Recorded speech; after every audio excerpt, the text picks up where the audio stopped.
चलिए रेडी हैं सभी लोग? चलिए सभी लोग रेडी हैं?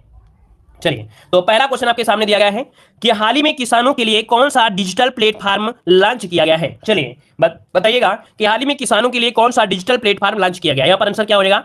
तो देख सकते हैं वन का जो ऑप्शन बनेगा वो कौन सा हो जाएगा। चलिए ये है आपका किसान सारथी। क्या है इसका राइट आंसर हो जाएगा आपका डी नंबर किसान सारथी। नोट कर लीजिएगा और इसका स्क्रीनशॉट भी आप लोग लेते रहिएगा, ठीक है। तो किसानों को उनकी वांछित भाषा में सही समय पर सही जानकारी प्राप्त करने की सुविधा के लिए कृषि और किसान कल्याण मंत्री नरेंद्र सिंह तोमर द्वारा संयुक्त रूप से किसान सारथी नामक एक डिजिटल प्लेटफॉर्म लॉन्च किया गया है।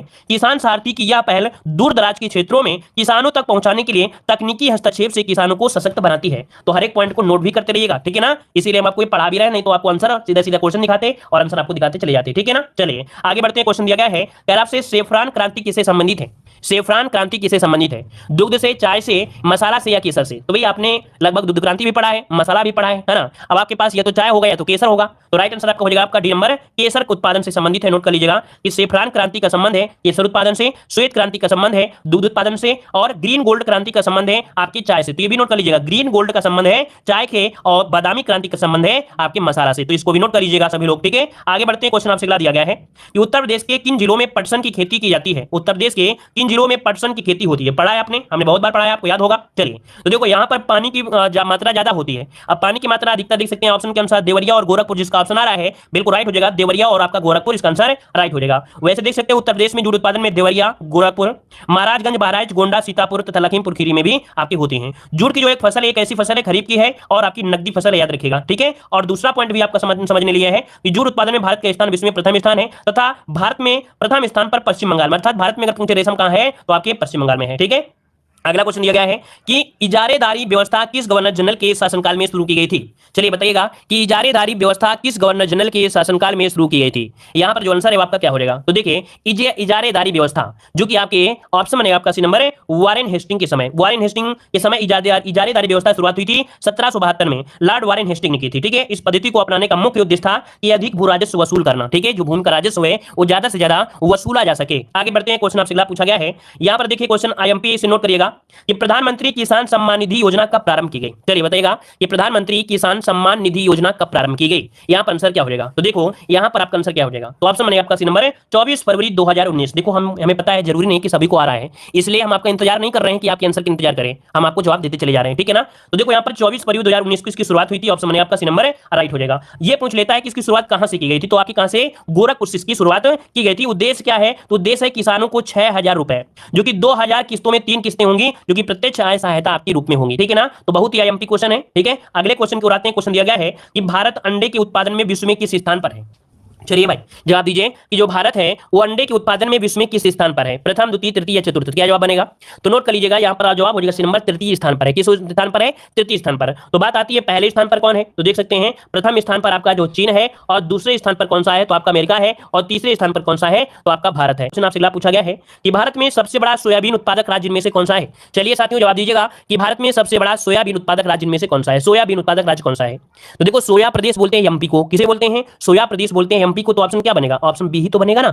सोयाबीन के उत्पादन में मध्य प्रदेश प्रथम स्थान पर आपका है ना।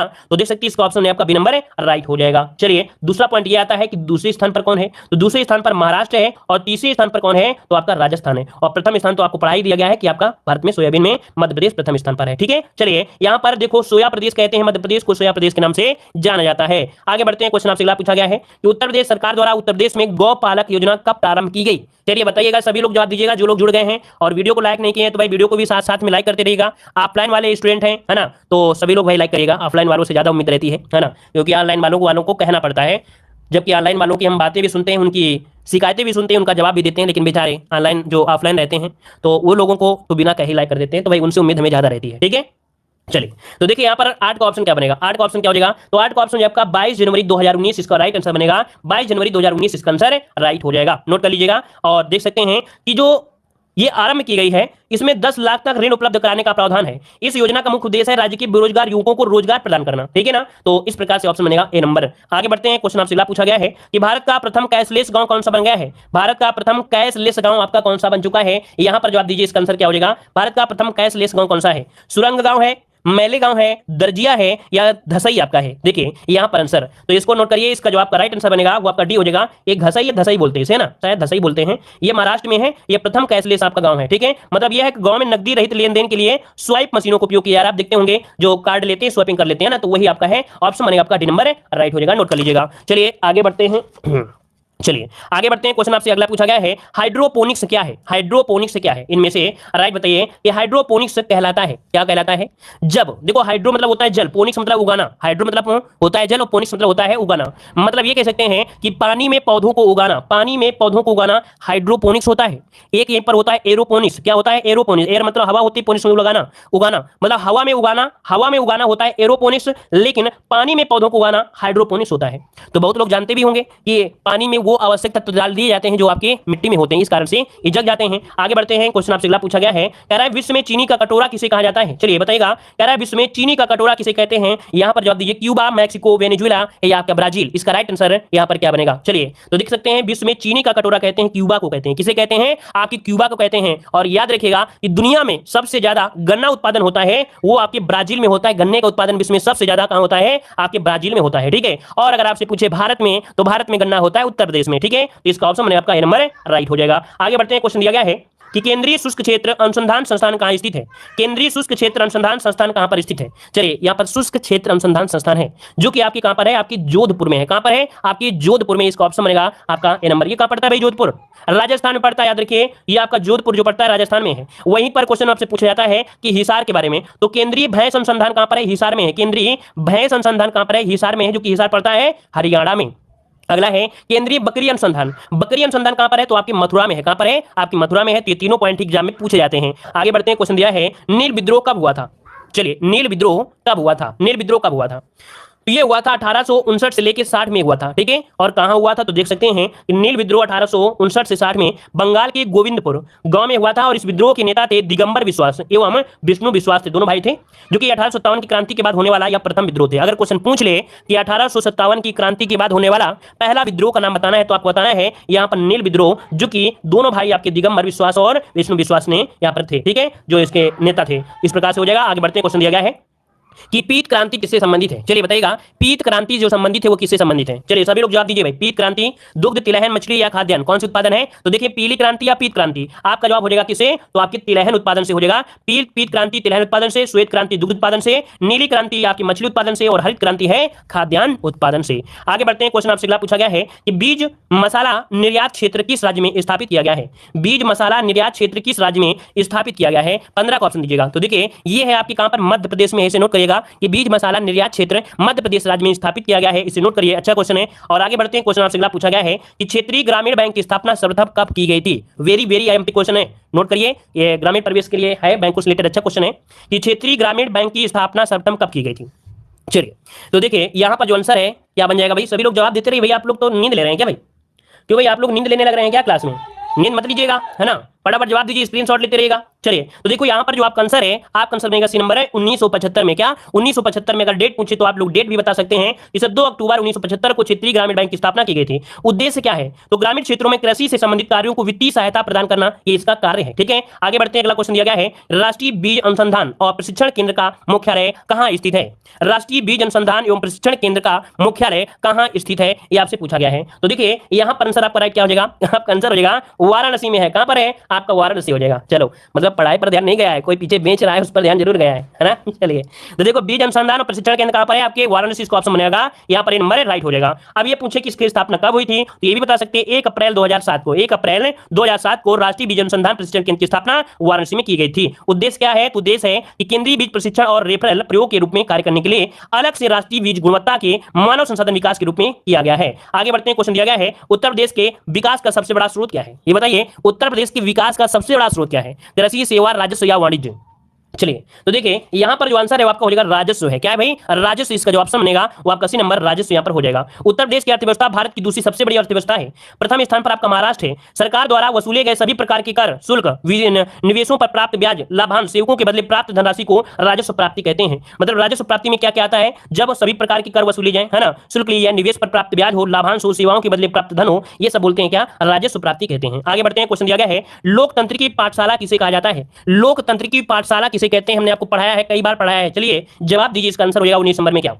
चलिए, तो ये होता है स्थानीय स्वशासन को। नोट करिए, लोकतंत्र की पाठशाला कहते हैं, स्थानीय स्वशासन को कहते हैं, जो कि आपको याद होगा। अभी इसका पॉइंट देखिए, इसका ऑप्शन क्या हो गया, सी नंबर आपका हो गया। और इसी से रिलेटेड हमने कई बार आपको पढ़ाया है कि भारत में स्थानीय स्वशासन का जनक किसे कहते हैं, तो जनक कहते हैं लॉर्ड रिपन को कहा जाता है। लॉर्ड रिपन को स्थानीय स्वशासन का जनक कहा जाता है। आगे बढ़ते हैं, क्वेश्चन दिया गया है, भारत में संपत्ति का अधिकार जो है ये कैसा अधिकार है। भारत में जो संपत्ति है ये अधिकार है, कैसा अधिकार है। तो देखिए, आपको पता है कि नहीं पता है, पता है तभी तो जवाब दे रहे हो। यहां पर हो जाएगा आपका डी नंबर, विधिक अधिकार है। कैसा है, विधिक अधिकार है। एक संविधान में संशोधन आया था, संविधान में संशोधन हुआ 44वां संविधान संशोधन, जो कि आपके 1978 में हुआ। इसके तहत संपत्ति के मौलिक अधिकार को समाप्त करके आर्टिकल नंबर 300A में जोड़ दिया गया, जो कि एक विधिक अधिकार आपका हो गया है। चलिए एक पॉइंट आपसे यहां पर लेते हैं, आपकी परीक्षा लेने वाले हैं कि जो संपत्ति का अधिकार है, ये जो आपका संपत्ति का अधिकार है, मतलब था पहले, है ना, ये जो संपत्ति का अधिकार था, ये कौन कौन से आर्टिकल में इसे प्रदान किया गया था, अर्थात जो स्थान था, ये कौन कौन से आर्टिकल में इसको स्थान दिया गया था। चलिए बिल्कुल सही है, वेरी गुड। आपके आर्टिकल नंबर 19 में भी इसका स्थान दिया गया था, और आर्टिकल नंबर जो आपका 31 था वहां पर स्थान दिया गया था।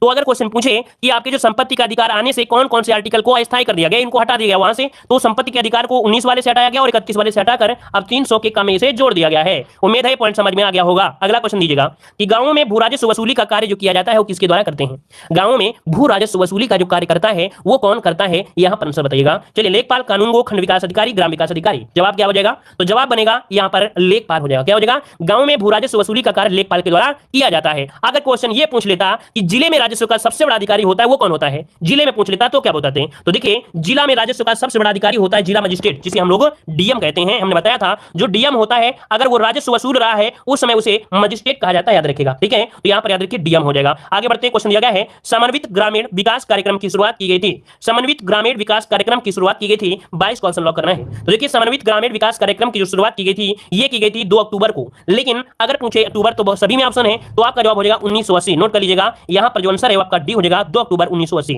अब इस समय क्वेश्चन ये भी पूछ लेता है कि इस समय कौन सी पंचवर्षीय योजना थी, तो आपको पता है 6वीं पंचवर्षीय योजना के दौरान, कौन सी 6वीं पंचवर्षीय योजना के दौरान 2 अक्टूबर 1980 को प्रारंभ किया गया। 6वीं पंचवर्षीय योजना आगत मॉडल पर निर्धारित थी, और इस पंचवर्षीय योजना के दौरान हरित क्रांति के द्वितीय चरण की शुरुआत भी हुई थी। अगर पूछे हरित क्रांति की द्वितीय चरण की शुरुआत कब हुई थी, तो आपकी 6वीं पंचवर्षीय योजना के दौरान हुई थी। ठीक है, चलिए आगे बढ़ते हैं। क्वेश्चन दिया है, उत्तर प्रदेश वर्तमान में उत्तर प्रदेश का क्षेत्रफल कितना है। चलिए, वर्तमान में उत्तर प्रदेश का जो क्षेत्रफल है वो कितना है, इसका आंसर दीजिएगा। देखो, हमने बताया था, हमने कई बार बताया है कि आपको डिजिट याद रखना है, जैसे मोबाइल नंबर याद रखते हैं। और याद हो सकता है जब आपको अपने पर्सनल लोगों के नंबर याद हो सकते हैं, तो भी 4 अक्षर का या 8 अक्षर का नंबर क्यों याद हो सकता है, याद हो सकता है। तो देख सकते हैं 240 928 इसका ऑप्शन बनेगा, यहाँ पर बी नंबर राइट हो जाएगा, बी नंबर हो जाएगा। ठीक है ना। और आपको पता है वर्तमान में उत्तर प्रदेश क्षेत्रफल की दृष्टि से चौथा स्थान है। पहला स्थान किसमें है, पहला स्थान आपका है यहाँ पर देख सकते हैं राजस्थान का क्षेत्रफल में, दूसरा एमपी का और तीसरा है महाराष्ट्र का है। ठीक है, चलिए यहाँ पर आगे बढ़ते हैं। क्वेश्चन आपसे दिया गया है, चलिए देखो यहाँ पर दिया है, रिहंद घाटी परियोजना किस जिले में है। रिहंद घाटी परियोजना किस जिले में है, यहाँ पर आंसर देना है। इसका आंसर क्या हो जाएगा, चलिए तो देखिए यहाँ पर 24 का ऑप्शन यहाँ पर देखिए लगभग सभी का आ गया है। ये है आपके सोनभद्र में। नोट कर लीजिएगा कि जो रिहंद घाटी परियोजना है वो किस जिले में है, आपके सोनभद्र जिले में रिहंद नदी पर है, और एक गांव पड़ता है पिपरी नामक गांव है, वहीं पर आपका पड़ता है। और इस योजना से सोनभद्र, मिर्जापुर, प्रयागराज, वाराणसी जिले के लगभग 40 लाख एकड़ भूमि क्या की जाती है, इसे सिंचाई की जाती है। तो काफी अच्छी परियोजना है। आगे बढ़ते हैं, क्वेश्चन आपसे दिया गया है, उत्तर प्रदेश में सामाजिक वानिकी योजना कब शुरू की गई थी। उत्तर प्रदेश में सामाजिक वानिकी योजना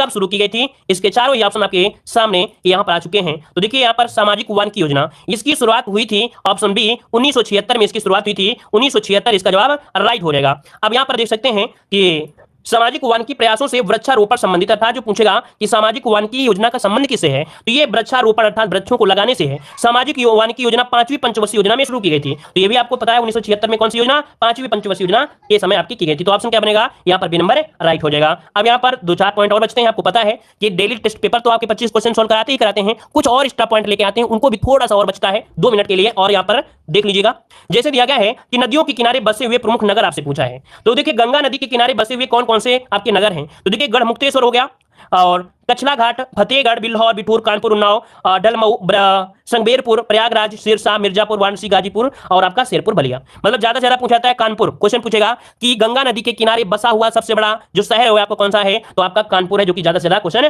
पूछा जाता है। अगला दिया गया यमुना नदी किनारे, तो यमुना नदी में कौन है, तो आपका देखिए वृंदावन हो गया, मथुरा हो गया, आगरा हो गया, है ना, इटावा हो गया, ये अधिकतर पूछे जाते हैं, तो आपका यमुना हो जाएगा। ठीक है। और अगला दिया गया है गोमती नदी, तो गोमती नदी के तीनों पूछे जाते हैं, लखनऊ भी पूछा जाता है, जौनपुर भी और आपका सुल्तानपुर भी। सरयू की पूछे तो सरयू आपका अयोध्या, गोला और आपका बरहलगंज हो जाएगा। ठीक है, चलिए और अगला क्वेश्चन दिया गया है राप्ती नदी। राप्ती नदी आपको पता है गोरखपुर हो जाएगा, बेतवा नदी हमीरपुर, मंदाकिनी जो कि आपका चित्रकूट बसा है मंदाकिनी नदी, मुरादाबाद जो बसा है वो रामगंगा नदी किनारे बसा है, सोन नदी देखिए सोन नदी पर सोनभद्र आपका बसा हुआ है, गाजियाबाद बसा है आपकी हिंडन नदी किनारे, ठीक है। और थोड़ा सा और बचा है चंद्रप्रभा वन्यजीव विहार, जो जिला में कौन है, चंदौली जिले में है। ये सबसे पुराना 1957 में बना था ये चंद्रप्रभा वन्यजीव विहार, जो कि चंदौली में है। अगला क्वेश्चन दिया गया है किशनपुर वन्यजीव विहार या और दुधवा राष्ट्रीय पार्क लखीमपुर खीरी में है, कतरनिया घाट वन्यजीव विहार आपके बहराइच में है, वन्यजीव विहार आपके चित्रकूट में है, राष्ट्रीय चंबल वन्यजीव विहार और बबर शेर सफारी पार्क, बबर शेर सफारी कहां पर है, तो आपके इटावा में है, इटावा में हो जाएगा, ठीक है।